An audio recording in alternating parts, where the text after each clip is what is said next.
या बातमीचे प्रायोजक आहेत new aqua care sales and service 159 ground floor A wing new Vijay market Jalgaon.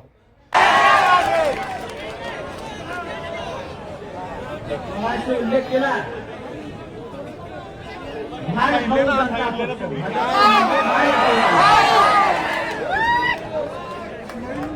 Jalgaon आणि रावेर मधल्या अशा भाड खाऊना गाडण्याची हिंमत इकडल्या जनतेमध्ये आहे.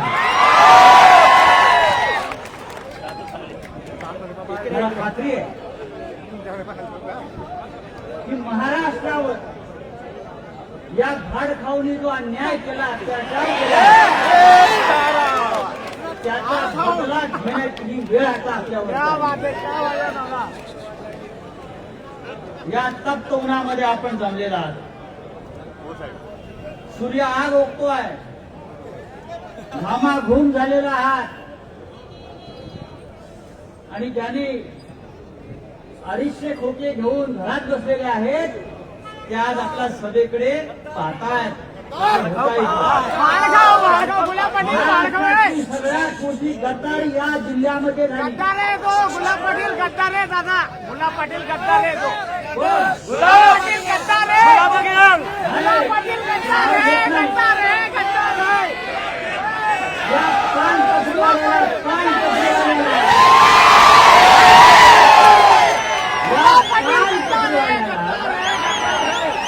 बाळासाहेब ठाकरेंनी आमदार केला, मंत्री केला. 4 दिवसानंतर त्याला परत पानटपरीवर बसवायची जबाबदारी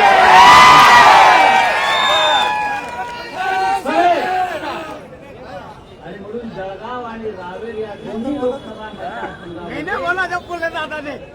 आपल्याला निष्ठावंतांची ताकद काय आहे हे दाखवून देण्याची वेळ. मगाशी जनदेवाने सांगितलं की या महाराष्ट्राची अस्मिता असलेले 2 नेते माननीय शरद पवार साहेब आणि माननीय शिवसेना पक्ष प्रमुख उद्धव ठाकरे या दोन्ही पक्ष त्या भाड खाऊनी का फोडले? त्यांना हा महाराष्ट्र लुटायचा आहे आणि आम्ही त्या लुटीला विरोध करत होतो म्हणून त्यांनी आपला पक्ष सोडला. आता नरेंद्र मोदी म्हणतो या वेळेला आम्ही 400 जागा घेणार, 400 पार.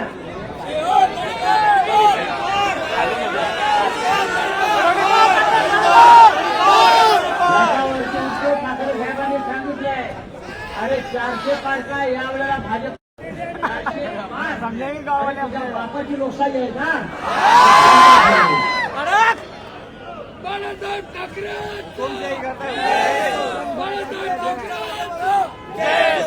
बाळासाहेब ठाकरेंनी शिवसेनेची स्थापना केली की तुमच्या आमच्यासारख्या सामान्य मराठी माणसासाठी हा महाराष्ट्र टिकला पाहिजे, हा शेतकरी टिकला पाहिजे. कॅमेरामॅन सागर जाधवसह बंटी खरात, आदाला टाइम्स जळगाव. राजधानी आहे ती आपल्या महाराष्ट्रात राहिली पाहिजे म्हणून बाळासाहेब ठाकरेंनी शिवसेनेची स्थापना केली.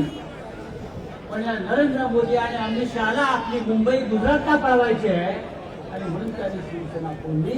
हे आपल्याला होऊ द्यायचं. नरेंद्र मोदी निवडणूक हरतोय, लक्षात घ्या. मोदी तो गयो है. 4 जून नंतर या देशामध्ये इंडिया आघाडीचं सरकार येते आहे आणि मग हे जे खोकेवाले आहेत त्यांच्या खोक्याचा हिशोब शांतपणे करा. आम्हाला जेलमध्ये टाकलं. ज्या जेलमध्ये आम्ही होतो ती जेल आता तुमच्यासाठी आहे. हा महाराष्ट्र तुम्हाला माफ करा. अभी दादा जेल उनके वास्ते रहेंगे, अपने वास्ते जेल नहीं रहेंगे, उनके वास्ते जेल रहेंगे. अभी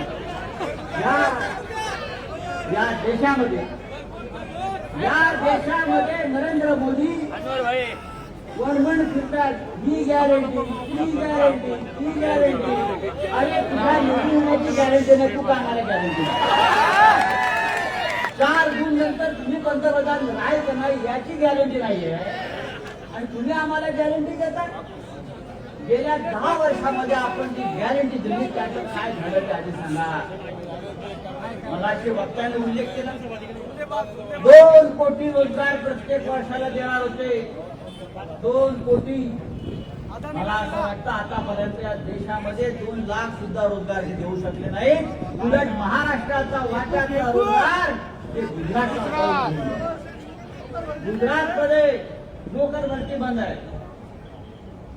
सगळीकडे बेरोजगार असतील, शेतकरी असतील, कष्टकरी असतील, महिला असतील, विद्यार्थी असतील, या राज्यामध्ये या देशामध्ये आज कोणी सुखी नाही आहे.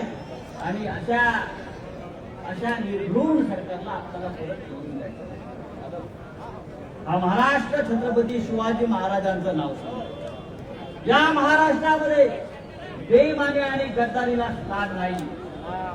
मगाशी सूर्याजी पिसाळ खंडूजी खोबरांचा उल्लेख आव्हाडांनी केला. पण राष्ट्रवादी काँग्रेस पक्षामध्ये 40 खंडोजी खोबरे आणि शिवसेनेमध्ये 40 सूर्याजी पिसाळजी निर्माण झालेले आहेत. त्यांचा कडिलोट आपल्याला करावा लागेल आणि हा महाराष्ट्र आपल्याला पवित्र करावा लागेल. या रिक्षा गद्दाराला मारू म्हणजे मारू संजय दादा. काय मारणार? मारू. 4 जून नंतर या गद्दारांना रस्त्यावर फिरणं मुश्किल होईल ही जनताची. त्यांना घरामध्ये कोण दाखवून बसवावं लागेल. गद्दारांना क्षमा नाही. आज फार मोठं भाषण करण्याची वेळ नाही. आपल्याला 2 उमेदवारांचे अर्ज भरायचे आहेत आणि आजपासून उद्याची निवडणूक होईपर्यंत आपल्याला प्रत्येकाला शिवसेनेची मशाल आणि राष्ट्रवादी काँग्रेसची तुतारी वाजवणारा माणूस हे घराघरामध्ये पोहोचवायचं. मशाल हे क्रांतीचं प्रतीक आहे आणि तुतारी हे युद्धाचं प्रतीक आहे.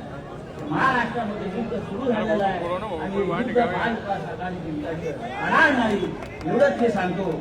आणि मी पुन्हा एकदा आपल्याला आवाहन करतो, जळगाव आणि रावे या दोन्ही मतदारसंघातले महाविकास आघाडीचे उमेदवार यांना आपण मोठ्या मताधिक्याने विजय करा आणि या देशामध्ये नरेंद्र मोदीची हुकुमशाही उलथवून टाका.